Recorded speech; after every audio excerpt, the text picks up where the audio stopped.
Croissant Null, and welcome to the latest of the Christmas period before Christmas, the last one before Christmas. I'm trying to say episode of Fearless in Devotion. We have Andy Gilpin, Liam Randall, Rhys Williams, Tim Edwards, and myself, Andrew Pollard. Ho ho holidays, happy celebrations, and all that jazz to anybody who celebrates. Get it out there, of course. Go and check out our fantastic newsletter. A big shout out and thanks to our sponsors, the Fat Boar in Wrexham and Mold, Hill Street Social, My Squin Hall, Carnivore FEs, the Buck in Bangor on D, and the Croix. How are we, lads? First and foremost, away from the football, are we all geared up for the holiday season? Yeah, I think so. Pretty good. It's just yes. Merry Christmas, Tim. That was so downbeat. Yes. Come on. Well, the weather is just battering everybody's souls, isn't it? But yeah, Merry Christmas, everybody. It's going to be amazing. Nadolig, llawen. Yes. Yeah, this is like normally Rhys is always there. Oh, we're gonna get beat 3-0. It's always a negative one. Look at him. He's like a little festive elf there. I was very negative after the game yesterday. Oh, I had to deal with him. As Andy will attest. I was annoyed. Right. Let's get to that after. Now we'll get straight into that. Of course, the game of the weekend, Saturday. Bristol Rovers won, Wrexham won. Rhys, we'll start with you. You're at the game. The big talking point we have to come to first. George Dobson's hairstyle. What's going on there? Well, I only saw it from a distance, and I was taken aback. But glorious. I was taken aback in front of anything. Yeah. But no, one of the big talking points, of course, coming out of the game, Elliot Lee putting us 1-0 up after about 18, 19, 20 minutes, and then only a couple of minutes later, going off with an injury, what appears to be a right knee injury. Now, there's been no comment from what I've seen as of just before we started recording from Phil Parkinson. But away from the general game, Rhys, how much of a blow would that be if it's, say, if it's the whole of the Christmas period? Maybe it's longer, but yeah, big blow. Yes, but also I still think that Paul Mullin needs some time on the pitch. And at the moment, I can understand why he's not getting time on the pitch. I think it's a perfectly good decision by Parky, but this would force him onto the pitch. And I think potentially it would lead to good things. I'm not too concerned about that necessarily. Although obviously it'd be below, he's our top scorer, finished another goal off beautifully yesterday, as you said. So I'm more sanguine about that, other than I hope it's not too serious, obviously. Yeah, I mean, it's the second weekend in a row where we've played against, no disrespect, but I suppose the lesser opposition, where you're feeling confident with the game, and we are in the lead. Obviously, we were 2-1 up at home against Cambridge last weekend. That was a late penalty to get a 2-2 draw. This time, 1-0 up against struggling Bristol Rovers, managerless Bristol Rovers, who'd sacked their manager in the week. And then we go and concede in the 86 minutes, come away with a 1-1. Andy, switching over to you. As someone, because I was just watching it on the TV, but how deflating was that? And is that something we should be concerned about, the fact that we struggle to put away these teams? We should definitely be concerned by that, and we definitely need to address that in January. I'll sort of get to that. I mean, me and Tim were standing next to each other in the belting rain, which was coming directly in on us. It was like, I was so pleased to be in the covered bit. I was looking over at you guys and laughing my head off. That stadium seems to be designed by a 12-year-old. It was all like different stands, and we were in the only part that wasn't covered. The rain was coming right in on us, and like both Tim and I had different ideas. Right, I said we're going to concede, we're going to balls this up. Tim said no, we're going to keep on, we'll hold on to this. And it's like Schrodinger's cat, because we were both right until I was actually right, but I could see it coming. The amount of times we just don't take that second goal and really kill a game off. And I know Parky's a percentage manager. I know he likes to keep it tight. I know that we're averaging good points per game, but sometimes against that team, and let's be honest, in the first half, they were terrible. They were rubbish in the second half, mate. They were just rubbish. Were better in the second half. They were better. More threat in the second half, and they weren't just passing it into touch. They were terrible. They were awful.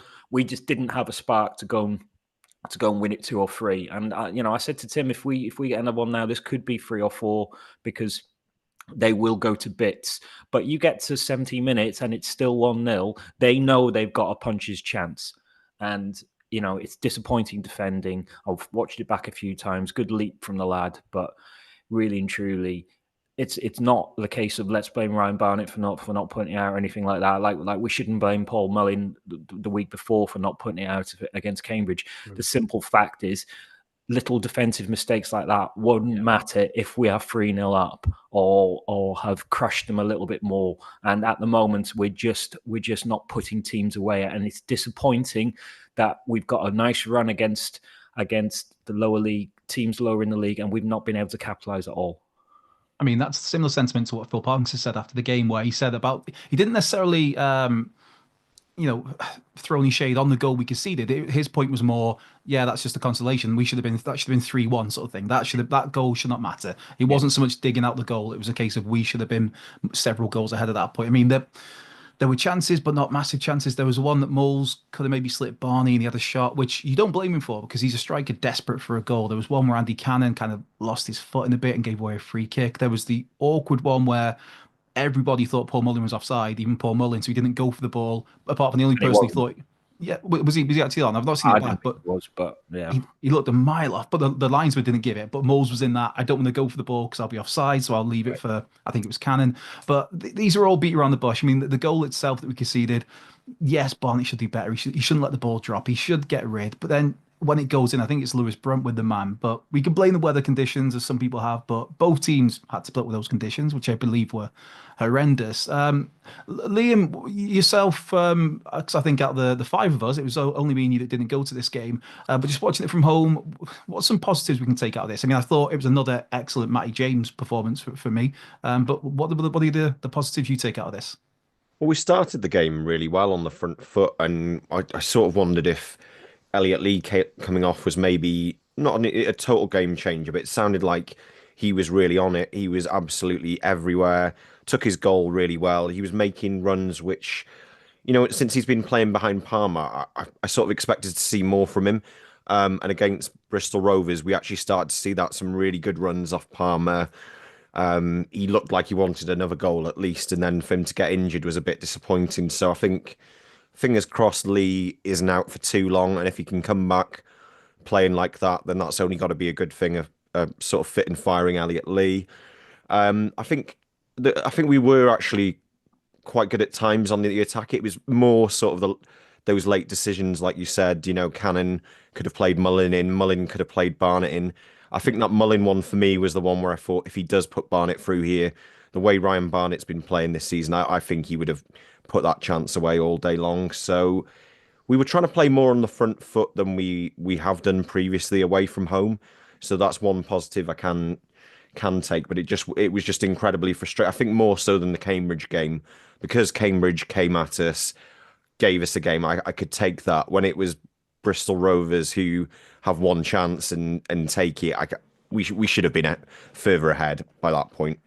Yeah, it was one of them where, like you said, Cambridge at least came at us, especially the second half. Bristol Rovers came at us from about the 82nd, 83rd minute, and even then, after they got the goal, it was like we were backs against the ball. Then, Tim, your thoughts just generally as an away day, but also Ollie Palmer. I thought Ollie Rathbone had another good game. I thought Ollie Palmer, in terms of quality and taking chances, there was a few half ones he didn't quite put away, but I thought for Ollie Palmer, it was another. I thought he put in a really good shift. I mean, I'll be critical of Ollie at the best of times, but I thought put in a good shift. And when Fletcher came on for him, there was a difference there. And I like Stephen Fletcher.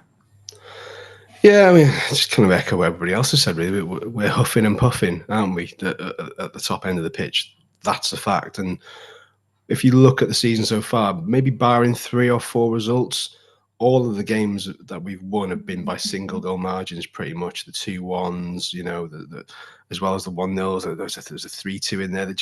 And we used to be edging those narrow wins. Now we're not able to do it. We're not able to do it because we're bereft of any true confidence up top. And by that, I mean anybody who's literally has got that full belief that as soon as they get on the ball, they can do something with it. We just haven't got it at the moment. We haven't got it. It's pretty obvious we haven't had it for a while. It doesn't look like it's going to come anytime soon, unfortunately. So, yeah, Palmer's doing what Palmer does. And Fletcher comes on. It doesn't really affect the game hugely. The thing that annoys me is that we were in control for that entire match, apart from when they scored. And as soon as they scored, they got the tails up. We could have lost it. Yeah. We could have lost that game, right? It was simple as that. As soon as they got the goal, the tails were up. They actually made a bit of noise, and it was like, oh, maybe this is going to go really, really wrong for us now. So, but for all the control and for all the domination, did we create enough? No, we didn't. We hit the post, but that came from a kind of like an opportunist half chance from McLean on the volley where he clips the post. We haven't forced their keeper into any real meaningful saves of any note, and that's the concern. And we can talk about how we deserve to be out of sight, this and the other. On what basis? Because we controlled the game? Because we didn't create enough. So unless you start creating enough, you can't then turn around and go, yeah, we deserve that. If the keeper makes 6 saves, and we're having a bad day at the office, you go, fair enough, he's had a worldie, we deserve to win. But yesterday, again, like Cambridge, we didn't deserve to beat Cambridge because they were very, very good in the day. And yesterday, we didn't deserve to win it, not because we weren't the best team, because it's pretty obvious we were. We didn't deserve to win it because we didn't create enough. And that is, it's starting to creep up and bite us in the backside, and we're kind of creaking towards that January transfer window. And people are saying, oh, well, buying a striker isn't maybe the option we should be looking at. Are people getting the service? Is this, that, and the other? Is it tactics? But, you know, until Marriott was the one with the confidence. Once he got a couple of goals, he was the one on fire. He looked like he wanted to do something with it every time he got the ball. And we, yes, he's not far off now.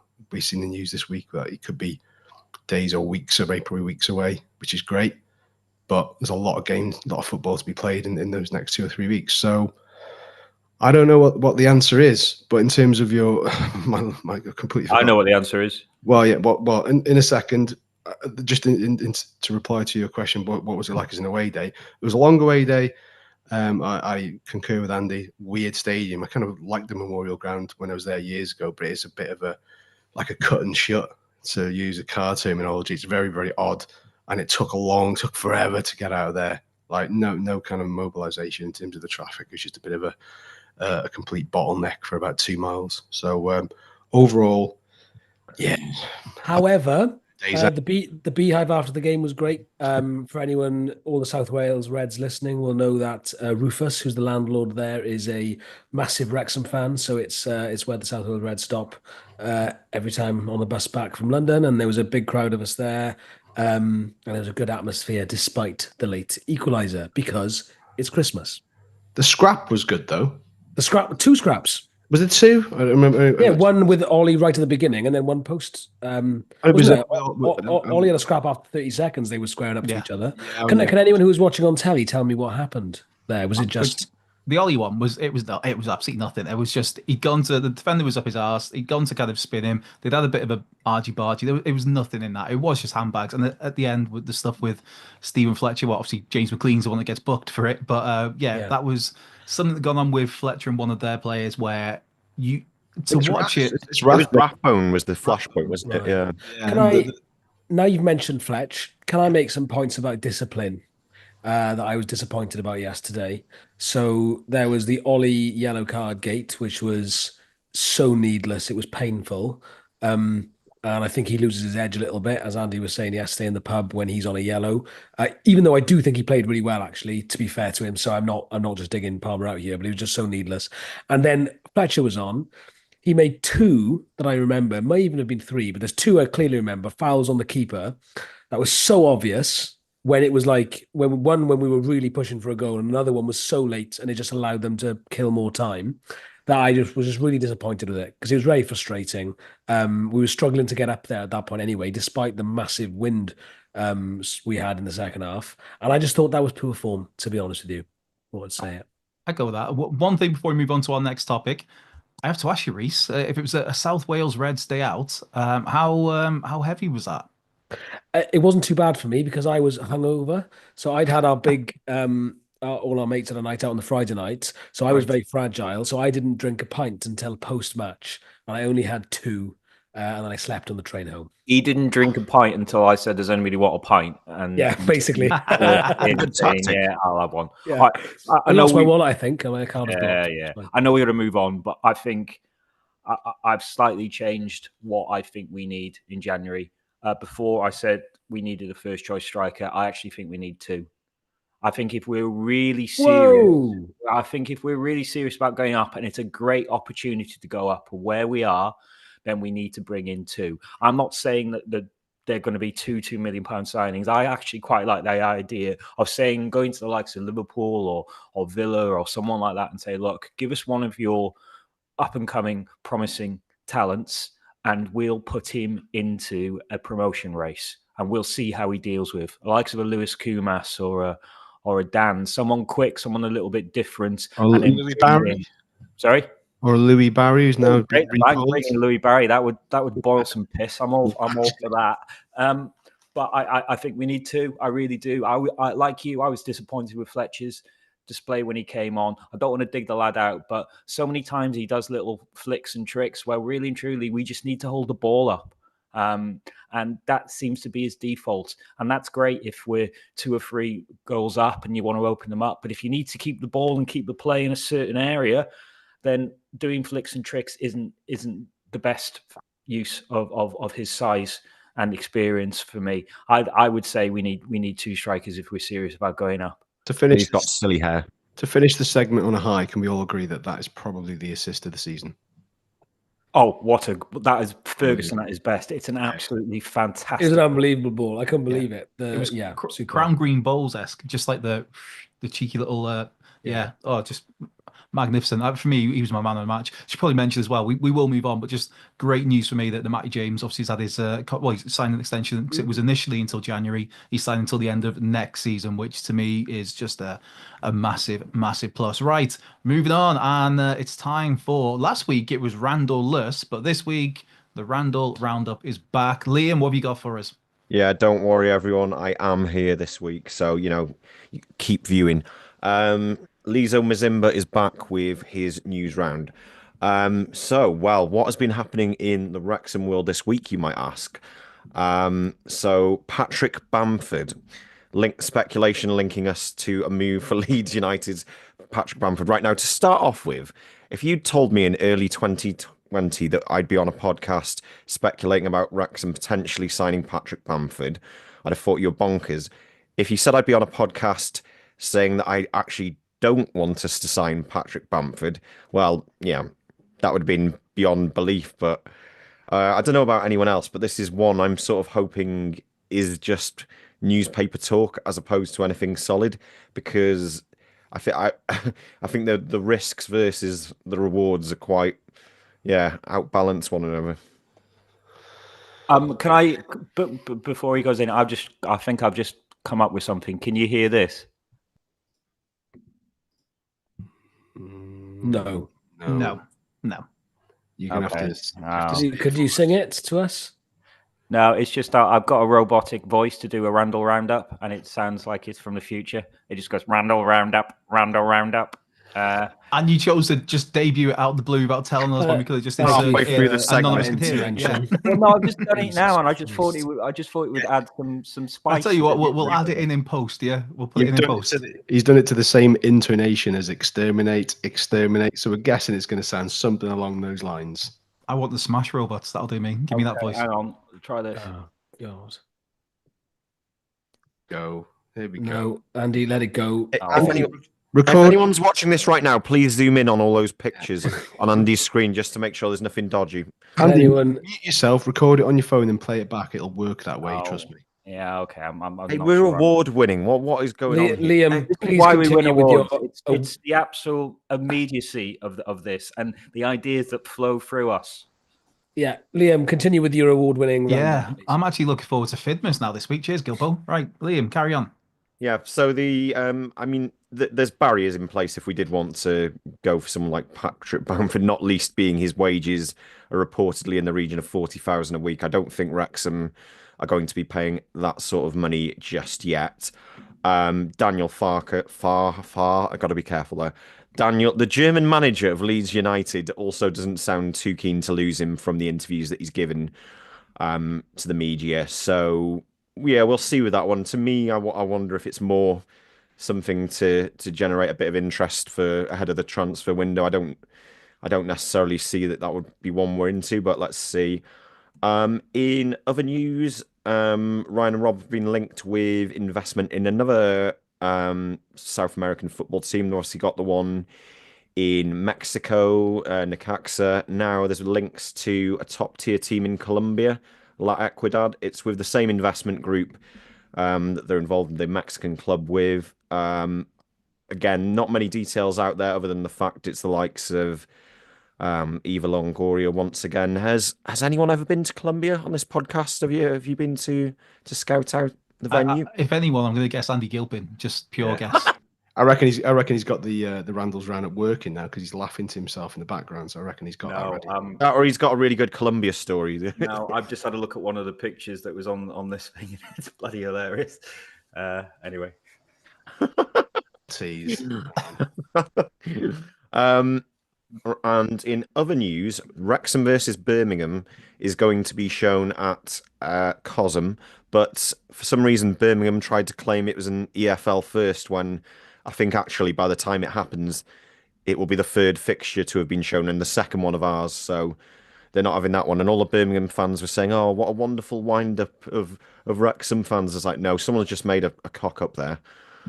So who might we see this time celebrating a Wrexham goal? Answers on a postcard. I'm trying to think who we want. Any preferences? We'll have Lewis Kumas and we'll have Patrick Bamford celebrating their goals. That's fingers crossed on the transfer front. I've also spoken to a Wrexham-born actor this week, Harrison Tipping, who had a chance encounter with Ryan Reynolds in New York on Tuesday. Just spotted him walking past the window and seeing as he's an actor and Ryan's an actor, went out to introduce himself. Had a really nice 20-minute chat with him. And then next thing, Ryan shares a massive endorsement for him on his Instagram. Really nice words there. So that's a nice little piece. And this might help us move on to the next segment. I've also done a piece on the list of every celebrity to watch Wrexham under the Rob and Ryan era. Okay, I'll take that as a cue there. A very subtle one, very, very blunt one, really blended in seamlessly. It was more like the awkward silence between me picking up at the end that kind of made it even more seamless. Yes, the next topic is, as Liam mentioned, there's been a whole bunch of celebrities to watch Wrexham over the years. So we got our heads together and thought we'd try to drum up a list of all the celebrities been to watch us and put an 11 together, our own individual 11s. Now, the catch is they can't have just visited Wrexham. They have to have been to a game at the racecourse. Celebrities, whether it's new, whether it's old. So who wants to go first on this? I've got my own 11 here and I've got my reasonings. And then at the end of it, Liam is going to pick the best 11. Shall I do a quick rundown of just who is available? Racecourse and Wembley. Yes. Yeah. But they're not allowed to be players, so not like Dave Beckham, etc.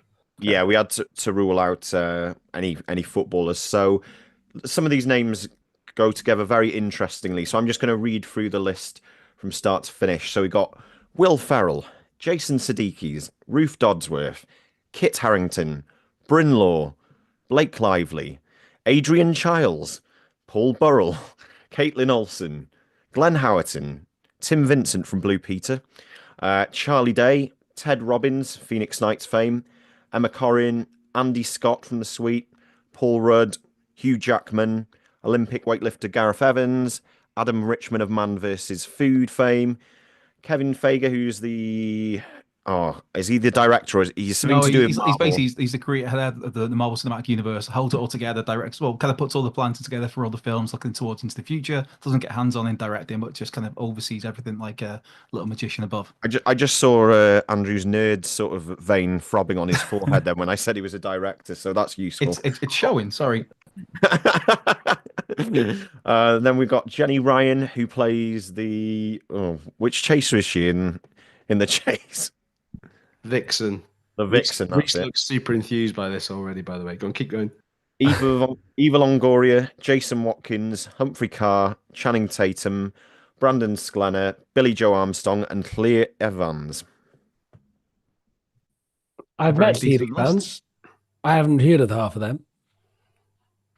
So you've either not done your 11 or you're just going to wing it. No, Rhys has got a five-a-side team. That's it. Yeah, exactly. I only play five-a-side. Fucking, I put loads of thought into mine. Jesus.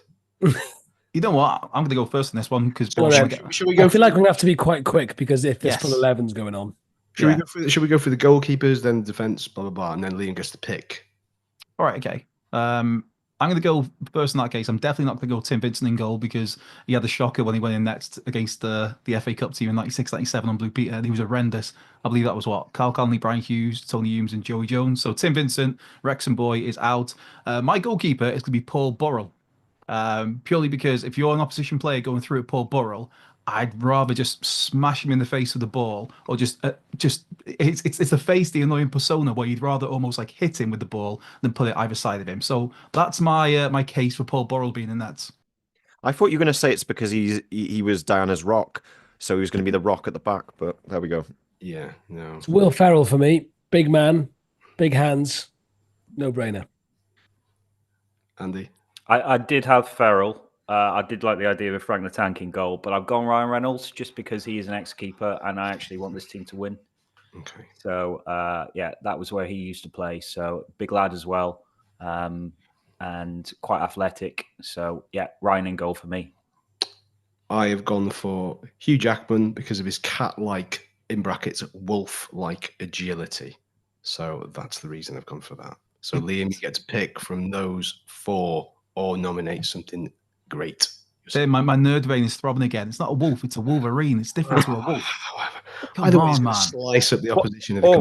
What's the difference? What's the difference, please? Can we just have that definition? A wolverine's like a little feral little thing. A wolf is a slightly more, well Is the groomed. Wolverine a thing? I thought it was a made-up thing. No, Wolverine's a real thing. Canadian Wolverines. Oh, Yeah. shit. Can we edit that bit out? That's why he is Canadian. He's a Can wolf. I just ask, how does Andrew know so much about animals? My cat told me. I also have like a very nerdy book of X-Men stuff right over there across the other side of the room, and maybe a few giveaways here. All the animals Anyway. might kill you. Liam, pick Yes. the goalkeeper. Who's in goal? I was going to say Hugh Jackman, but then I thought, what if his claws come out and he pops the ball? So that's just completely inconvenient. I'm going to go for Will Ferrell, Ooh. Right, there we go. Good choice. Back three. I'll crack on then. I'm going to go, first of all, back three. In the middle for me was Hugh Jackman because he's just a beast. He's Australian, so he's nails by default. Built like a brick shithouse. Will head anything. Voice of an angel to put people off with his singing. He's shown great leadership under some like proper pressures of the sagging X-Men franchise. So he's like my rock in the middle. And then I'm going to have Humphrey is going to be alongside him because I wasn't sure if we should allow people who are involved with the club. But if we are, I'm going to go Humphrey because, again, big, strong boy, the fittest he's ever been at the moment as he trains for the Manchester Marathon next year on behalf of the Wrexham Miners Project. So he's in. And then I'm going to go Andy Scott from The Sweet because you need a bit of local in there. Wrexham local, Wrexham loyal, through all the Sweet success, never got away from his hometown club. Exactly. Andy Now, Scott. every side need that kind of local element. He gets the connection between the town and the fans, the community. So for me, he is one of those players that deserves a spot in this team. So I've got Hugh Jackman, Humphrey Garr, and Andy Scott as my three. Who do you want to go next, Liam? You pick. Mr. Gilpin. Yeah, I went Will Ferrell at the back because big fella will Move on. organise things. Yeah, Humphrey Carr, big man at the back again, and I've gone Tim Vincent because he's a good talker and he has that local element as well. I imagine him being like a classy. Sorry, he's one of our own. like a classy sort of player to complement the two big lads at the back. Right, Rhys next. I'm going Humphrey Carr in the middle. I'm going Channing Tatum on his right and Caitlin Olsen on his left. I've gone for height, I've gone for agility, and I've gone for athleticism. Oh, Tim. I've gone for Channing Tatum in the middle of the back three, hard as nails, and got like Mark Crichton-esque feel about him. Will Ferrell on the left, you can probably laugh the attackers into. He's in goals, mate. Move on. No. And on the right side, I've gone for Eva Longoria because she can dazzle either fairer sex or male or female with her dazzling beauty, and she'd probably be quite good in defence. That's the only reason I'm sticking her there. So there we are. Why have you made it weird? We were all thinking it. Cheers, Rhys. Oh, right. I'm going to go. Swiftly Like moving on. Tim's delivering his like he's one of those like bachelors on Blind Date back in the day. Almost. Turn this into a sexism thing. I said either sex, and I didn't make it about a sexist or No, misogynist. it wasn't that. It was the way No, you're no, no. selling them like you're on Blind Date. Like, what would you do on a first date? Well, I'd take you out to Nando's and we'd have a piri this and then this and this. And I'd sell you off in a yacht. Beauty, both sexes. Moving swiftly on. Liam. Just the segment, you dicks. Right, carry on. Go on, Liam. You got to pick 3. So I'm out of those lot. I think Humphrey Carr's a good shout. Friend of the podcast, good feet for a big man. Slow at the back, man. No, he's got great feet for a big man. He You know, does. I've seen footage of him in action. He's Yeah. he's majestic. And the marathon training, fitness. Exactly, yeah. Channing Tatum, I quite like. Just because he looks a bit mean. He's got that sort of Martin Skirtle type quality to him, but a lot more handsome. And I like the idea of a local flavour. I'm going to go Andy Scott. I'll take that. Right, let's quickly move on to our wing backs. I'm going to go on the right. I'm going to go Ruth Dodsworth, bring some sunshine to the team with a bit of mild thunder and ice cold bite to our right hand side. So Ruth is in my right. Yes, Tim, there we go. What a script you just read. And then I'm going to go on the left. I'm going to go Rhys Evans, just a maniac, and to borrow a phrase from Tappy, fit as a butcher's dog. A long time Wrexham fan, along obviously with Leah. Have you seen us in person? Yeah. Been for beers with him before. Have you? Not Flea, Rhys. No, the two. Oh, amazing. I remember. Living in Mold at the time, I think it was. Yeah. So I'm going to go Ruth on the right, Rhys Evans on the left. Next one. Who's up next? I'm going to go Jason Watkins on the right. He's played for us before years ago, and I heard he absolutely tore it up on the right against Norwich Victoria under 12s. And on the left wing, I'm going to go for Emma Corrin. And you have to work out why. Okay, interesting choices. Who's up next? Emma Corrin away from Paul Burrell. Kevin Russell. Right. Who's next? I'll go. On the right, Kit Harington, scrappy little right winger, knows nothing about losing. Oh, that was so bad. Yeah, good comebacks from the dead. Yeah, he's on my right. Nothing about losing. And then I did have Channing Tatum on the left because he gives me clean energy, and I just think he's a nutcase who will just get involved. He'd be the first person into that fight yesterday as well. So I went for basically James McLean, isn't it? In that case, will get involved. Yeah, with energy.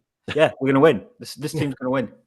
I've gone for on the left, Jason Sudeikis, just because I kind of like the idea of having a winger with a moustache.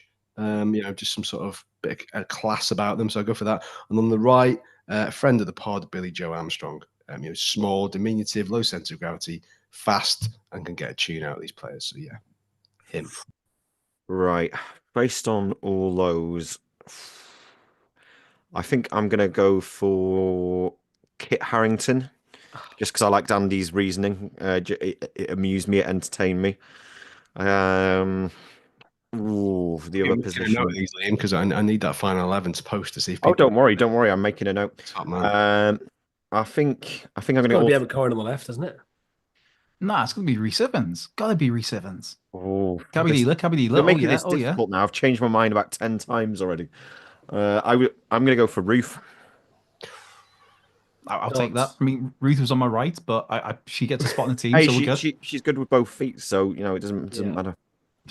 And everywhere she goes, she always takes the weather with her. So, right, let's move on to our midfield 3. I'm going to fire out. That was awful, even by my standards. I'm going to fire out as the bruiser in the middle of the park, Gareth Evans, Commonwealth Games gold medal winning weightlifter, Olympic Games. He's my beast. Next to him, I'm going to have the utter shithouse that is Ted Robbins. Actually, not Ted Robbins, he's a lovely fella, but the utter shithouse Den Perry for Phoenix Knights. Underhand, cutthroat, will do whatever it takes to win, possibly cause a fire in the midfield, allegedly. And as my number 10, as it were, I'm going to go Emma Corrin there, where you got poise, elegance, some calmness, a touch of class. Played... It was Pennyworth she was in, the Crown they were in, and of course as Cassandra Nova they were in Deadpool and Wolverine. So I'm going to go Emma Corrin as my 10, Gareth Evans, Ted Robbins, shithouse Den Perry. There we go. Who's next? Rhys, did you? Yeah, Rhys and Andy, then me. I'm going by the S of my P's here, but I'm going to go for Glenn Howerton and Charlie Day just to get a bit of dog in there. They remind me like Jay Harris and Joe Clark. So those are my two in the midfield. Then one a little bit further forward. Then I'm going to go for Billy Joe Armstrong. Knows where the back of the net is, and I've always said that about him. So. I guess used to playing in a 3. Right. Oh, there it is. There's the money shot. There's the money shot. Right. I'm going to go. The base of my midfield is Blake Lively. She's the enforcer. I would not mess with her. Absolutely not. Kevin Feige's in there because he's a good organizer. He'll be like the captain of it. Let's just not discuss what happened to the Marvel universe after the last Avengers. It went to shit, but never mind. And I'm going to have Danny DeVito in there just to cause some chaos. He hasn't seen us. He's not seen us. He saw us at the LA Comic-Con. He saw us bigger than being in the race course. No. And he was in the turf. No. Right, he's already causing chaos. He's qualified. You can have it. You can have it if you put your bauble back on. And not on your ear. There you go. He's got it out of sight. There we are. For all of our YouTube viewers, Andrew Gilpin now looks like Pat Butcher. And if you don't know who Pat Butcher is, please Google image it. Frank, you killed my Frank. Actually, on a side note, I got sent this. That was awful. That was horrendous. Thank you. I got sent her performing. I can't think of the lady's name. Pat Butcher performing White Christmas. Someone sent me this morning. I'm like, what? Pam St. Clement. That's the badger. Well, not literally. There was nothing out, but yeah, she was singing White Christmas. Right, we need to hurry up. Oh, dear Lord. Everyone done them? Who's doing midfield? Has everyone done midfield? I think we're done. I'm done mine. I'll be Hey. quick because that's distracting me. So I've gone for Humphrey Carr in the midfield because he's rangy, leggy, go forward. Like everybody's mentioned, the marathon training. So he's got that zip about him and he's got the vision. So we'll go with that. Kit Harington on his left. Again, he doesn't know how to lose. To copy what Andy said. Yeah, probably pretty brutal. And on the right, I've gone for Emma Corrin, primarily to channel her villain in Deadpool and Wolverine with bald head to sort of channel her inner Kevin Russell, prime hairless Kevin Russell. So yeah, I like that famous Game of Thrones quote, "You don't know how to lose, Jon Snow." Get a flag made up for Andrew Gilpin right there. I have to pull it to him. So Humphrey he couldn't play the back because he was too slow. Now all of a sudden the marathon training works when he's in your midfield. You don't need speed in midfield. Ask Darren Ferguson. Tim's always said that. You need the brain. So Carr, Harrington, Corrin is an unbeatable trio right there. Right. I'm going to take Emma Corrin because we seem to have a consensus on that one. Yeah. I like the idea of Gareth Evans as the sort of bitey sort of midfielder, and Billy Joe Armstrong as well, just because he's now a friend of the pod and I want him to play at the racecourse mostly. So those are my spurious reasons. Right. Let's get this wrapped up. I'm going to go up top. I'm going to go Paul Rudd because nobody. I mean, who doesn't like Paul Rudd? Ageless. Often, whatever he touches turns to gold. And in this case, you'd like to think if he gets chances, it'll turn to goals. It'd be like a modern day Gary Bennett when anything that comes his way. We bang it in, nifty mobile, surprisingly strong for a shorter fella. And then I'm going to go, just because, again, I'm just going Twin Town. I'm going to go Clear Evans up front because there's like, you watch Twin Town, there's that sinister underbelly to him, the wry smile, the cheeky wink, a bit of a rascal. Gets the job done. A lot of loyalty. Follows instructions extremely well. So and again, also a Wrexham fan. So yeah, cabby dealer. I'm going to go with the. If it's down to me, I'm having the Evans brothers in there. But obviously, one has already been counted out. Cheers, Liam. But yeah, Clear Evans up front, and also a special shout out Ricky Tomlinson as manager. Up front for me, I'm going to go with Childs initially, Adrian Childs. Just like his Guardian column, he makes the mundane extraordinary, and he always delivers. And those two things are exactly what we needed on Saturday against Bristol Rovers, and we'd have won if we had Childs up front. And as well as Childs, I got to go with Caitlin Olsen because she's a bird, so she's quick. She's got a good head on her, I reckon. Good height. Yeah, that's me. She's a bird, so she's quick. Well, it's What's this? Always Sunny reference, isn't Please it? don't Yeah, cancel. I get They're that. faster than humans, as a general rule. I'm also going to go Paul Rudd because I like the fact he could be the big man or the little man up front, and depending on what we need, he can switch to that. I'm also going for Rob Mack up front as well. A bit of energy, would never say die attitude, wouldn't want to lose, will grind people down. This son of a gun. I thought that the owners were off the table. Yeah, So you've they're got not on the Caitlin list. Olsen in. You've got both owners in. Andy, you're having a shocker there. You've got Danny DeVito in as well. I'm a maverick. And he's killed my pets. That's all. Right, I'm going to go for, this consensus is strong here. I've gone for Paul Rudd, and alongside Paul Rudd, I've gone for Blake Lively. So, do you remember years ago there was Sutton and Lively Shearer? up front. Yeah, well, remember Sutton and Shearer for Blackburn, and they were dubbed the SAS, right? Yeah. So if you got Lively and Rudd up front, you've got La. See what I did there? The Wrexham saying. Come on. I was thinking there's it going to be was some good. sort of DJ vibes in the MC Lively. Shout out to the Helter Skelter crew of the 90s. But anyway. It's the La Strike Force. So I'm going with that La. Okay. Right. Out of that lot, I'm going to go for. I think we've got consensus on Paul Rudd, so let's go with him as one of the options. And I saw Clear Evans in the flesh in the Green Man Pub Beer Garden at Wembley, and he was quite wiry. I reckon he'd be a handful up front. So Clear Evans and Paul Rudd. That's an absolutely shite front two. I'm not having that. No. Put my name when you publicise this. I'm not Hot having dogs for tea, boys. Hot dogs for Childs. tea. Who's having Adrian Childs up front? Childs up front. Childs would be a terrier, mate. More chance of winning the FA Cup. There we go. All right, Anyway. I'm gonna get invite the guest in. Do you want me to go through the 11? Yeah. Do it, but ask what Mia thinks. So we're getting our guest in, Mia Roberts. Yes. So let's get in, and then we can tell her how great that last segment was. So Yeah. we'll see what happens. Put that in the awards folder for next year, Andy. Will you? That last 20 I minutes. don't think. All right, Mr. Adrian Childs. I'm not having that. I can't believe how triggered Rhys was by that two up front. Like, that was a strong reaction. That strong I'm reaction. glad at least one of the Evans brothers got in. At least one of the Evans brothers got in, so I'm all right. I'm happy with that. Adrian! Hi, Mia. Hello, guys. How are we? All right, Robbo. Okay. All right. There we Mr. go. We have a P. Robbo Jr. How are we? How are you doing? Yeah, very good. Thank you. Hope all's good with everyone. Yeah. You just you missed enjoyed the an game today? astonishing segment. Oh. Oh, mate. So I could yeah. hear the debate from Bangor on Day. Yeah, you've honestly you've come here to save us from ourselves, to be honest, mate. Liam, are you going to run our Celebrity 11 through Mia to get a reaction to it all? Yeah, Mia, you're. I don't know what you're going to make of this. We've spent the last 20 minutes debating a celebrity Wrexham 11, people who've actually been to watch a game. So we've got Will Ferrell in goal, Super Will Ferrell in goal, obviously. Okay. Natural choice. Defence of Humphrey Carr, Andy Scott from the Sweet, and Channing Tatum. Okay. So far, so good. Wing backs, we've got Kit Harington and Ruth Dodsworth. Right. You sound a bit more doubtful of that. Yeah. Listen back to the arguments. Oh, you won't regret it.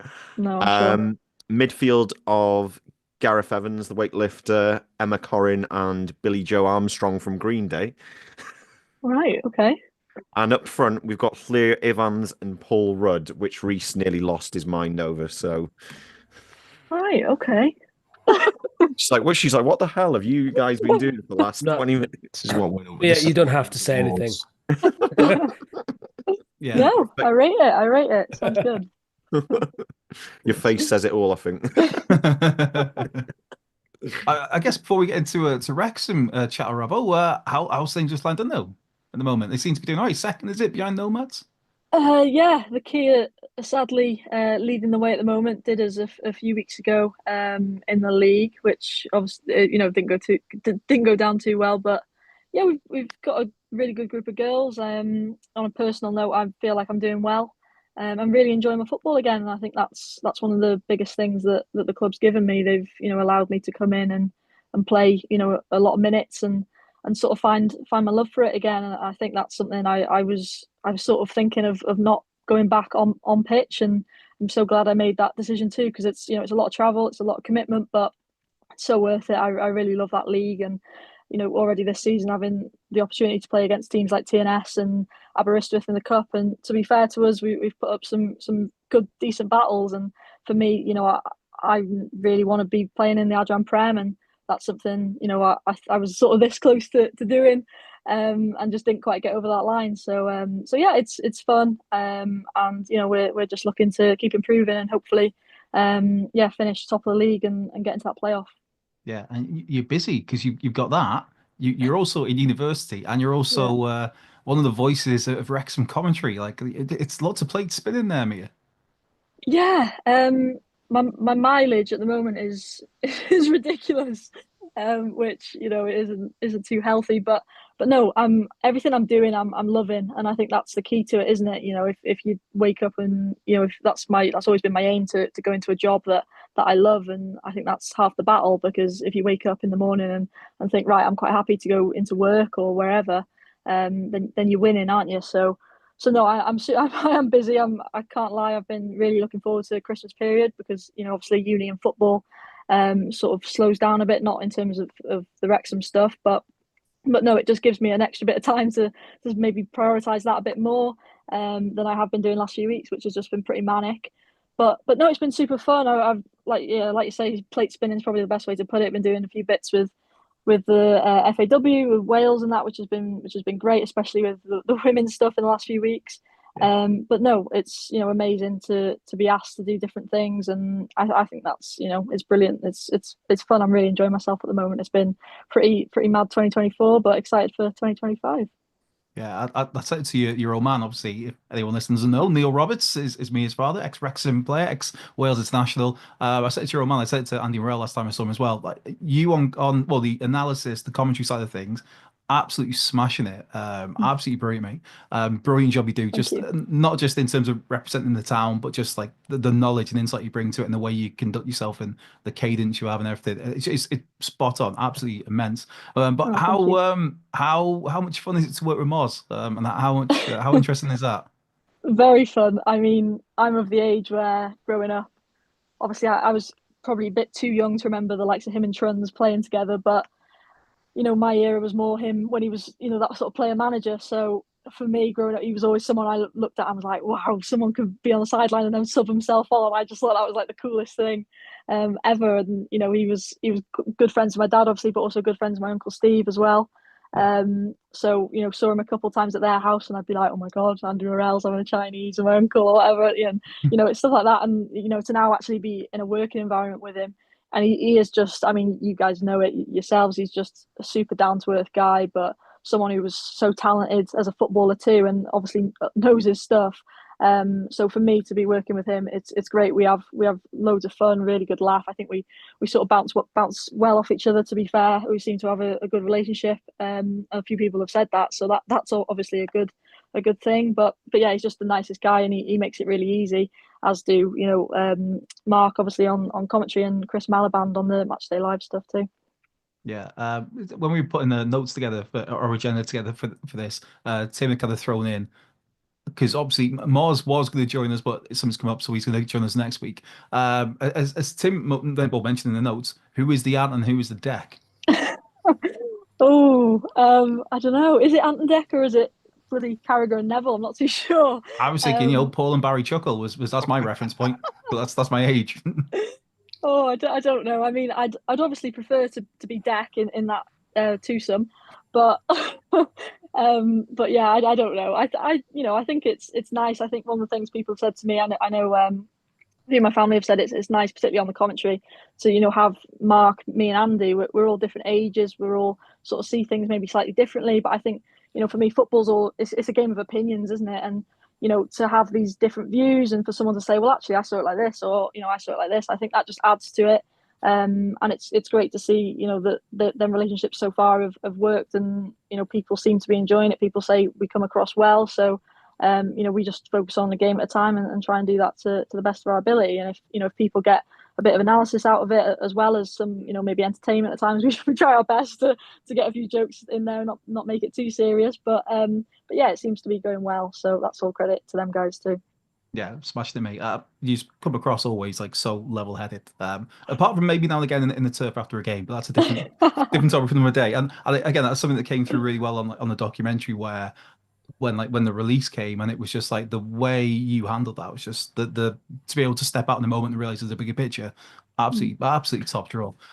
Right, we have got current football topics to discuss, and we are at basically essentially the halfway point of the season. So, 21 games played, third in League One. There have been major injuries along the way. Obviously, Paul Mullin having spinal surgery in the summer. Our first two choice goalkeepers out at the moment. Obviously, Callum Burton out for the season. Max had injuries. George Evans is starting with an injury. Jack Marriott, of course, but he's on his way back. Fletcher's had injuries. But what do you make, Mia, so far of the season when you look back, like 21 games in, where we are? I'm over the moon, to be honest. I think at the start of the season, I was one of the ones, maybe wrongly. I look back now and I think, why wasn't I a bit more confident that we could, be as good as we have been? But no, I think if anything, I was just trying to be realistic and sort of, just look at it from that point of view. But no, so far I'm delighted. I think yesterday was a bit of a blow. I was a bit moody on the way back from Bristol last night. But I think, you've just listed some of the injuries we've had, and they're big injuries, they're big blows at the start of the season when you're in a new league. To be able to have done what we did, I think we're still, even after yesterday, still averaging 2 points per game, maybe just now, I think. And I think it's remarkable, I know we've brought a number of new players in, but the core of that team is what it's been, for the last, year, 2 years now. And that's full credit to Parky and his staff. I just think they've been superb. And listen, there's going to come a point, I don't know whether you call this a bit of a drop, the last two games, but you know what, I think if I think shockingly the problem right now is goals. And I think if you said that at the start of the season, maybe a few people would be scratching their heads, particularly, I think we've got 5 or 6 strikers on the books at the moment, and you're sort of thinking, well, how is that an issue really? Because defensively we've been sound, but that's the one thing now. I think you look at Jan and you go, right, if you tick that box, sort that problem out, then you're going to be right up there come end of the season. And I mean, that for me would be unbelievable. I mean, since Robin Ryan entered the fray, that it's been unbelievable. But yeah, I think this could be a whole other level. I'm not sure about you guys, but it just feels like it's going to just absolutely explode again. Which, if, like I say, asked me at the start of the season, I would have been quite happy just anywhere above relegation. And to now be right up there with the likes of Birmingham is remarkable. No, I mean, I like that. That's the Wrexham in you. You're expecting that's me. I was like, Yeah. I'd been made up with 12, but I said it loads of times on this. But I guess that's like a broader topic to discuss amongst ourselves as well. Like the season so far. I'll start with you, Rhys. Where I take it you're okay with where we are now, yeah? Absolutely. What I did say yesterday though is, and I don't know what you think about this, Mia, but the last week has persuaded me that we won't go up automatically, even though we got lots of injuries. I just don't think that a automatic promotion winning team lets those points drop. I thought yesterday was quite poor. They were, I'm trying to be charitable as well, because there were some unique conditions as well that made it very difficult to play football. So I do understand that. But but again, I'm very happy. I'm well up for a playoff race, and we have a glorious loss, and then we go up next year. I think it would do us a bit of good to have another 2 transfer windows before we actually make it to the championship. If we do, of course, there's no guarantees in life. Yeah, I'd agree with that. Andy, you the same sort of sentiment as Rhys and Mia as well? I think we're above where I thought we would be, definitely. Yeah. But that brings its own sort of expectation, because I actually think it's a great opportunity to go straight up. And I think we have to grab that in January. And that's why I said earlier, I'd bring in 2 strikers. Mia, I don't know what you think. People looked a bit aghast by that, but I think if it's there for us, I think there's money there as well. And we might not be in this position next season, so I think we really need to go for it. We're not we're not a club that if we did go big on a striker, it would hamstring us for the next season. We still got a solid base, but I think where we are at the moment, we've got Wycombe and Huddersfield. I put Birmingham to one side, but we got Wycombe and Huddersfield at the moment that we're going to be sort of jousting with. And if you could bring in certainly one striker, but I think 2, I think you've got a real good chance of promotion there. Tough one, isn't it? It's a tough one. I'm sort of similar sort of thing. I think despite everybody's expectations, the expectation levels naturally being raised because of the sort of not even start. I can't even call it a start to the season anymore. Do you know what I mean? We're at the halfway point. So I think, in a weird way, I think you still have to temper those expectations. And I know it's difficult when you get so far. And I see what Rhys is saying, but Birmingham lost to Shrewsbury and in such a horrendous fashion as well. We see the goals from that. I mean, they're not unbeatable despite them looking that way when they played us. But I agree with Andy. I think imagine if we don't go big in the January transfer window, and then next season, if we don't go up, all of a sudden it's like, well, on my 7th or 8th next year, it's like we really should have gone for it in that window. So I can't see any reason why they won't do it. I can't see that conversation would have been had at the start of the season, and then they would have talked about it a little bit more as the months went on. Looking at sort of certain amounts of games and seeing the points return and thinking, well, we're way ahead of where we should be, or where they thought we were going to be. So yeah, I just hope we do it early, do the business early, not wait to the last game, last day of January transfer. You'd like to think he's already got people either lined up or certainly fixed firmly in his sights to say, these are the people I want. Please go and get them for me ASAP. So we'll see. There is that thing as well that if say we didn't make that push, I mean, I'm in two minds with it, but the logic is that whoever next, say we're in League One next season, it's gonna be like a bunch of massive teams that come down again, so the division's not gonna get any easier. So I don't know, Liam, yourself, the progress so far. I think it has surpassed expectations, and like moments like yesterday are hard to take. Look, no one wants to concede an equaliser in late in the game twice in succession. But I just look at the teams that are in this division, the teams that we're above at the minute, the likes of Huddersfield, Reading, Bolton, Charlton, all those sorts of teams. And I know they've all got their different situations and there's a reason why they're in the same league as us. But to be above all those at this point in the season is far ahead of where I thought we would be. So, January gives a great opportunity as well. I don't really see the club sitting back. I know Parky's not one to be wasteful with money, but I do think we'll bring players in and there'll be players who will improve the squad. So I think we've got a great place to build from, and let's just see what happens from there. Yeah, I agree totally with that. Right, let's get through these topics quickly. Don't want to keep me here too long. On a Sunday evening, mate, I'm sure you've got plenty of things to do. Or he's trying to avoid your dad, in case he bores you to tears. No, he's probably busy in Vault 33 somewhere. Don't worry about Oh, him. you can't be He's plugging fine. other venues. Oh, Subtle, holy moly. don't worry. Yeah, no, fair. It's a very nice venue. I'll give him that. I'm not getting in trouble with Rich Rocking for that one. So, but no, right. Stand-up moment of the season so far. Starting with you, Mia. What's your if you look back, just one moment that was just like, yeah, that's out of these the past whatever it is 4 months. That's the one moment that immediately jumps to mind. It's gone so quick. Honestly, I don't know. It feels quicker than any other season recently. The one immediately that jumps to my mind that I'm just gonna have to go with is the Ollie Rathbone goal a few weeks ago.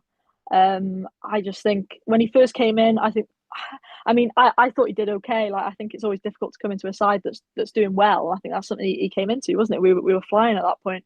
And then, I think a few people maybe were thinking, oh, I don't know. I know it was undisclosed, but I think maybe a few of the price tags got leaked. And a few people thinking, oh, I'm not sure. And then he's really, really found himself these last few weeks. And I think he looks a real player and someone who you think, right, he could be a real key man for us over, the next few years, really, given his age. And that goal, I mean, we spoke to him on Matchday Live straight after, and he was absolutely over the moon with it. I mean, I'm not sure if you've seen the interview, but he said it was one of the best moments of his life, never mind footballing career. And I think that for me was probably my highlight so far. Yeah. Liam, we'll come back to you on this one. What's your standout so far? And Ollie Rathbone, yeah, it took him. It's that Parky way. We've talked about it before on the pod, where it's Parky. Someone comes in and it's just a waiting for him to bed into the team, and then when it does, it's the right moment and it clicks. Ollie Rathbone smash out of the park at the moment. Liam, yeah, yourself standout moment. I think probably the Peterborough away win, just because I think Peterborough is such a well-respected League One side. They've obviously got a fantastic manager in Darren Ferguson. The way we went away there, and we played. That was probably one of our best away performances of the season, quite easily. I was not expecting a huge amount from that fixture. Sort of the period where Jack Marriott was scoring earlier on in the season. I think Max Cleworth got the other goal. But again, just to see us competing with these teams and to outdo them, I think is a reason why Phil Parkinson's still got so much credit in the bank. He's going up against these managers and more than holding his own, going above it. So, yeah, Peterborough game for me. Are you just saying that to be a shithouse to Charlie from the Poshcast? No, not at all, not at all. Wouldn't dare, wouldn't dream of it. No, lovely fella. Hope you're doing well, Charlie. Hope the podcast's going well. But yeah, that was a fun full time when he came on. Lovely fella, but yeah, that strong predictions, and I like strong predictions, but yeah, didn't quite go so well. But Rhys, I'll come to you next. You stand that moment of the season so far. I was going to go with Peterborough as well. I was going to go with Max's goal because that was the first time I think we thought, oh God, wow, maybe we are a top 6 team. And none of us really knew what to expect. And to sort of win 4 games in August or whatever it was, and against a team like Peterborough away.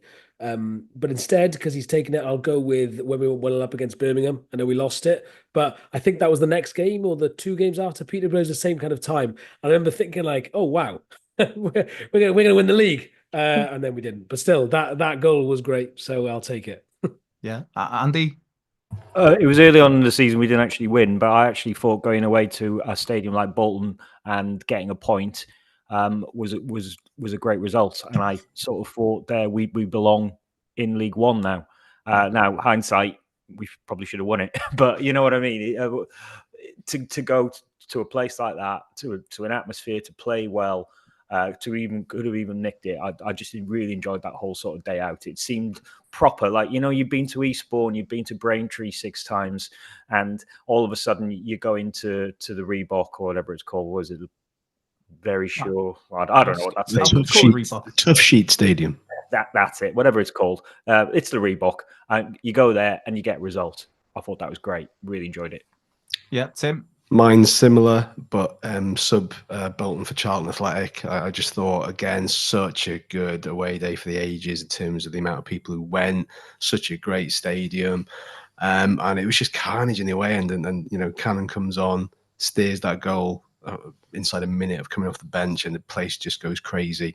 So that kind of felt to me like we kind of do belong at this level moment. It was like, yeah, this is what it's all about. This is what all those years in the doldrums were for. Is for moments like this. And if you go to a place like Charlton, ex-Premier League team, and you come away disappointed with a late draw, that kind of tells you the expectation that's been set this season by the players and the staff and everybody involved. So yeah, that for me was just brilliant. I loved it. Yeah, I'll look to say something different than the rest of you guys. So. Part of me, in hindsight, wants to go right back to the beginning to the Wycombe 3-2, because in hindsight that was a fantastic 3 points. But I'm going to go more recency bias and just say, because I think he's been so good since he's come in. I'm going to say signing Matty James until the end of next season. I think that's just a really smart piece of business. He's just been ticking so many boxes in every game he's played. Makes everything looks so simple. And it's always that cliche of like one of the greatest skills a player can have is to make themselves look like they've got time over time, and that is what Matty James has done for us so far. So that's going to be my little slightly different. Can you just show us your celebration? What did you do when you saw the news? Then what was your sort of? I mean, I don't even get away with windmilling on YouTube, I'll be honest. But let's move quickly on from that to our play. Jesus. And this is the award-winning podcast. You can tell it's Christmas. Right, let's go on to our player of the season so far. Mia, we'll come and start with you on that one. Who's been your best player so far? Oh, it's a really tough one, to be fair. I think, first few weeks it's Ryan Barnett, no questions asked. But I'm gonna actually go with Max Cleworth. Just because I just don't think it can be sort of I don't think he can be spoke highly enough of at the moment, the way he's obviously come in last few seasons and just been so good. But at the age he's still at, to the jump from National League to League Two is one thing, then the jump from League Two to League One is a whole other thing as well. And for him to have just made it look so easy, I think physically this year he looks a lot bigger, looks a lot stronger. But one of the biggest things for me mentally, I just think he looks so confident every time he goes into games now, and almost as if he knows he's going to come out on top against, you know, a bigger striker or winger or whoever. And so for me, he's probably so far my player of the season. Yeah, I think that's a massive, because Max has always been, well, say after maybe the first season, after the first season, physically he started to develop. So he's had that frame, and obviously he's worked on that frame. But it was the mental side maybe. I remember speaking to Parky I think it was the start of this year, and he said like after the Sheffield United away in the FA Cup, the replay, and there was a sports psychologist, and it just seems to work wonders with Max, because mentally he is just, you'd say he's probably one of the strongest in the team. Just that nothing phases and the him these days. goal scoring as well this season. Yeah. He's really kicked off again after last year when he got that one away to, oh God, who was it away against? Colchester.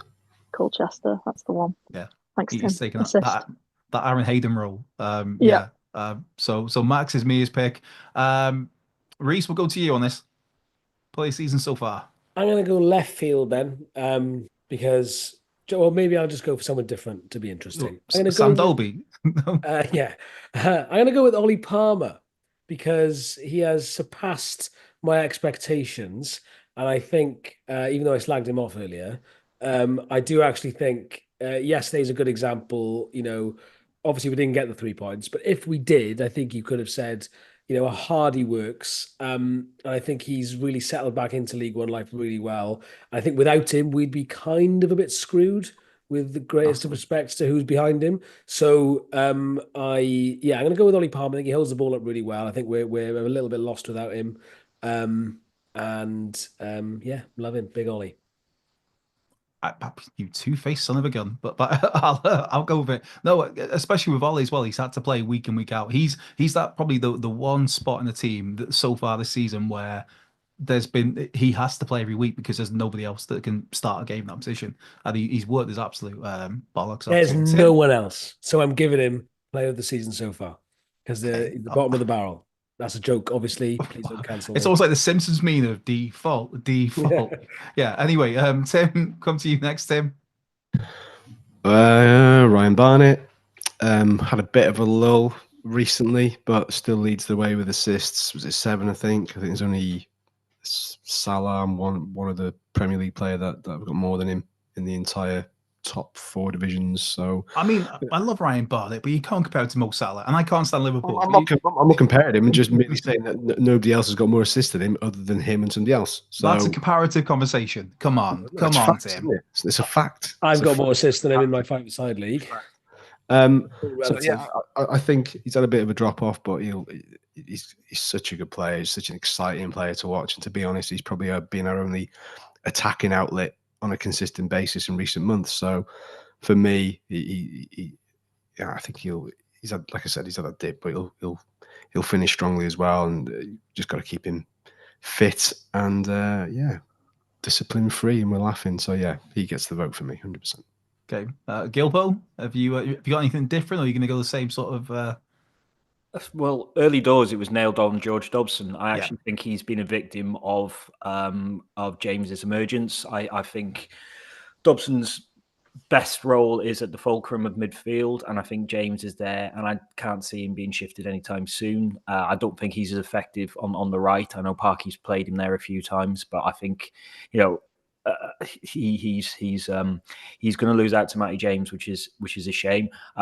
Do you know what? This might going to surprise you, because I'm not being his biggest fan as left wing back, but I can't see McLean's done a hell of a lot wrong this season. He's actually, I don't feel as uncomfortable with him there as I did last season. It's like he's almost grown into that. I mean, we do forget he's not really played left wing back that much in his career. He's more sort of left midfielder. So it's like he's developed how to play that role, and it's good that he's got good defenders with him, like Ton O'Connor and Lewis Brunt, who know what he's going to do and how to cover him.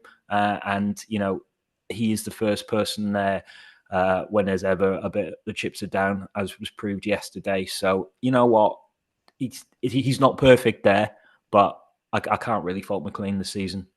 No, I think that's a really good point, because he came in as an out-and-out left winger, and then last season there were certain games where going forward, fantastic, but there were other points where he got so cut out. And this year, he's even at the age he's at, which is no age because he's younger than me, but like in football age, it's like, well, he's on the wane, but he's adapted fantastically to the role he's playing the wing back. Liam, yourself to wrap this up. I'm liking this thing of going different and giving different players praise. So I'm going to go for one which is going to get people who sit round me in the Mould Road stand up in arms, because for some reason Elliot Lee seems to have become the Boo Boys' favourite person to target. But I'm going to go Really? Yeah, because even though for someone who has supposedly been going through a rough patch, he's got 6 goals. So he's on course for double figures from midfield yet again this season, and 3 assists. So, you ask yourself where we'd be without some of those goals.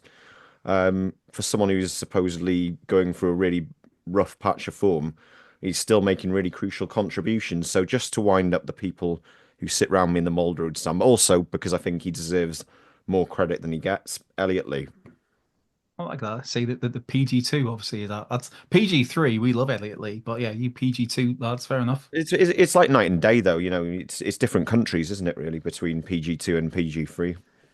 I'd go with that. We're Wales, you're England. It's kind of sort of that breakup. I'm going there, mate. If I throw mine into the hat, I'm gonna go Ryan Barnett. I think, even though there's been a few games lately where it's not been quite there, I'm just gonna go for how just different level he was early on. I'm gonna go Barney so far. Right, we need to start wrapping things up because it's going on for a while and Mia has things to do. Right, what's the last questions we got? Right, biggest disappointment, Mia. Your biggest disappointment so far this season. Let's end on a high. Yes. yeah. I don't make this agenda. Say that. Let's end on the high of your biggest disappointment. Probably yesterday. I felt really deflated after it, and the painful thing was, I think at half time, me and Moz sort of looked at each other like, how are we only 1-0 up? And it was that feeling of, oh my god, it's we're gonna sort of Wrexham it up if you excuse the old phrase. But yeah, yesterday I felt probably the most disappointed I probably felt so far this season. Maybe I'm trying to think back.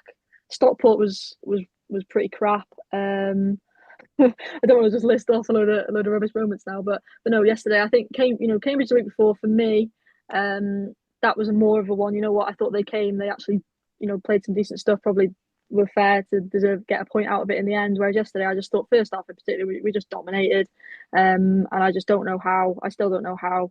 We've only driven 3 hours away with 1 point. Yeah. Well said. What's your favourite Christmas song to end on an actual high? Last Christmas, Wham. Cannot beat a bit of George Michael. Yeah. There we go. Love it.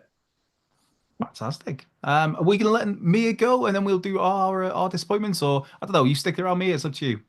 I'll hear your disappointments. Okay. To end this festive pod on such a high, Mia's going to sit around and listen to us all get depressed about what we just move on to Tim singing? No. Do we want to listen to 5 disappointments? No, this will be. Mia's going to be delighted with the song I've chosen. I'm going to be disappointed with the singing, to be honest. Yeah, do the singing, and then we can all say that's our biggest disappointment. Stick your fucking Go on, ball Tim, back take in your it head. away. Oh God, right. You know what? I'm going to send you the lyrics because you're getting. We've not even talked about Blackpool or Wigan yet either as well. This is a car crash from a pod. Are we having the song We first? can't talk about every game in every podcast. Fancy previewing the pod. Do you want the song? Make your mind up because you're getting 2 minutes. Do the disappointment. Yeah, we'll do the disappointment. My biggest disappointment is the Jack Marriott injury because he was flying, had a really good partnership with Ollie Palmer. It was 5 goals in 9 starts in the league. So that was my biggest disappointment was the Jack Marriott injury. Let's go speed round. Rhys, yourself, biggest disappointment? Jack Marriott's injury. I thought you'd say this podcast, but yeah. Liam, yourself? FA Cup exit. Oh, okay. Gilbo? Okonkwo getting injured. Okay, we're just going injuries. All of us. That's disappointing, isn't it? Yeah. Tim, have you done your... Yeah, Tim, your biggest disappointment? Gilpo's lack of festive cheer and Stockport away. Bastards. I like that. I don't get called out on my Are we both bastards? Is it me and Stockport who are bastards?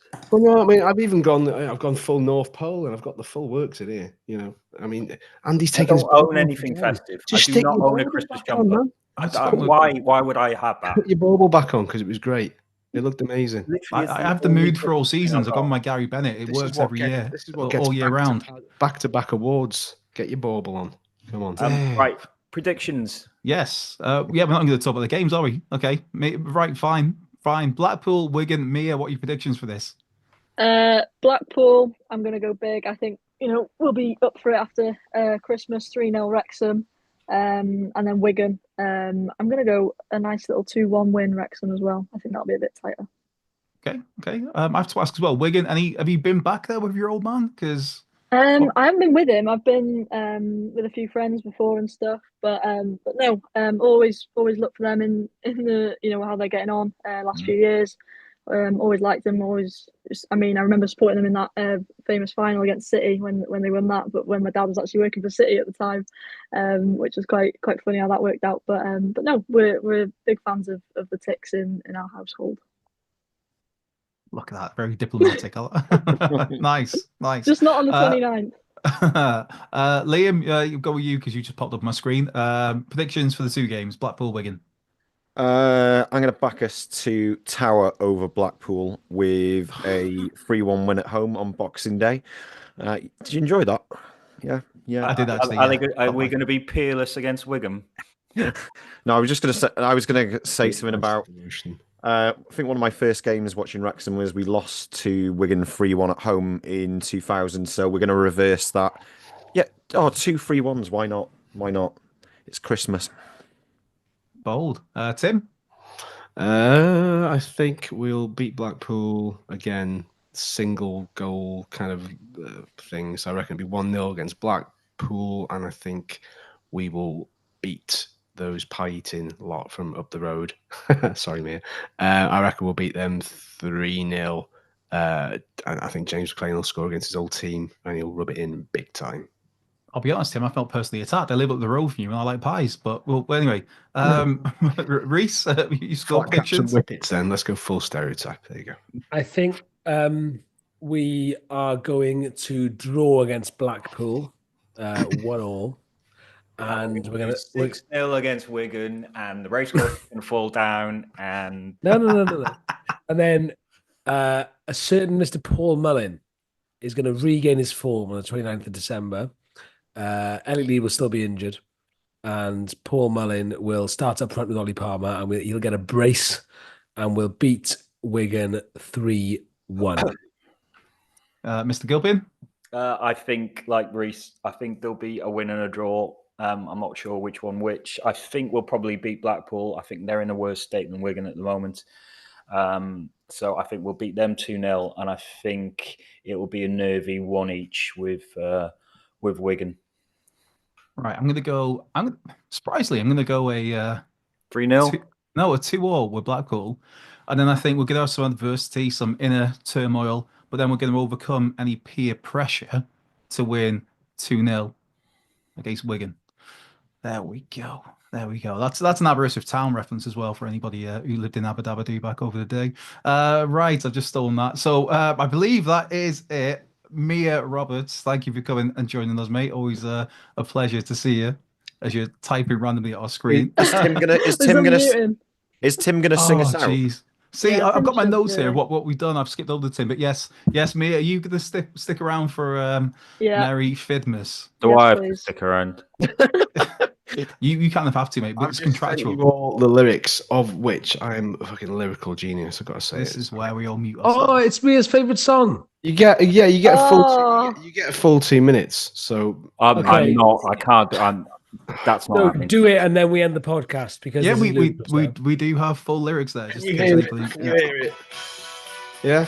Yes. Thumbs up, you know. Okay. Right. Okay. It's all about the lyrics, mate. It's all about the lyrics. Imagine you feel Parky for certain aspects of this song. Okay. Last Christmas we broke Swindon's heart, but the very next game we lost to Walsall away. Next year, to save us from tears, please Parky go sign us a striker. Last Christmas, won 2 out of 3, and the only goal he scored was a penalty. Next year, he'll squash all our fears, cause Mullin is still fucking special. Enjoy the break for a minute. Andy's looking Just enjoy it. I Enjoy love how many syllables you get in this I've class. sent you a lump of It's coal. the real work of a lyrical genius. Here we go. Okay. There's one bit, though, which is particularly hard to do. So we'll see. Here we go. One's injured and two are shy. They shoot from distance, but they just find the sky. Tell me, Parky, do you recognize him?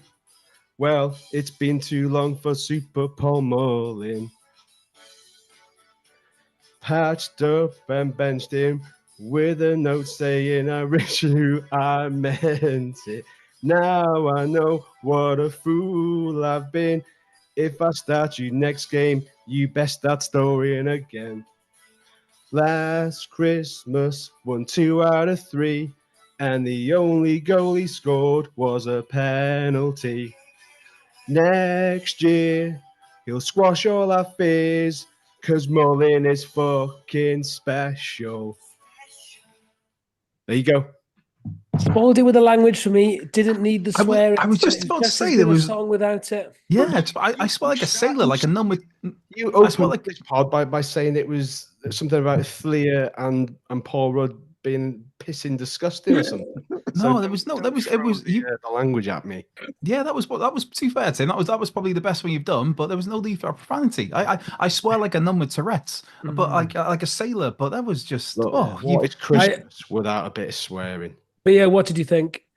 Yeah, top draw. I think could be in the running for Christmas #1 unless they've already. I think I don't know. £50 is on its way to your PayPal now, Mia. Thank you. Thank you. There you Go go. on the Ruined roll. Christmas for me. Right. Good. Merry Christmas, everyone. Yeah. Let's get this wrapped up. Of course, go on with all the likes, the subscribes, the shares. Thank you for tuning in, whether it's by YouTube or by the podcasts, audio podcasts, to First and Devotion over the year. Shout out to our great newsletter. Shout out to our sponsors, the Fat Ball, Wrexham Mold, Hill Street Social Carnival, FiD-mas, the Bucking, Banger on D, and Croyce Howell. One last note as well, the next week's pod, the next episode, will not be out on the Sunday because we are playing Wigan on that day, and we're all going out after the game to get pissed. Rhys, are you joining us as well? Are you coming up? I'm not, I'm afraid. So I'll looking forward to the stories. Scrooge. Mia, are you joining us to get pissed for the shit purple jumper party? I might just have to get the purple jumper out. Yeah. Well, there we go. There's a few ex-players kicking around at my screen after the game. I believe Moz is popping in, Andy Morell. So yeah, next week's pod will be on the Monday, the 30th, rather than the Sunday. But yeah, whatever you're getting up to, whatever you're celebrating or not celebrating, have some happy holidays, a happy few weeks. Any last thoughts, chaps, before we get out of here? Absolutely not. Yes. Merry Christmas. Christmas, everyone. Included from the Grinch himself. Thank you very much. Take it easy.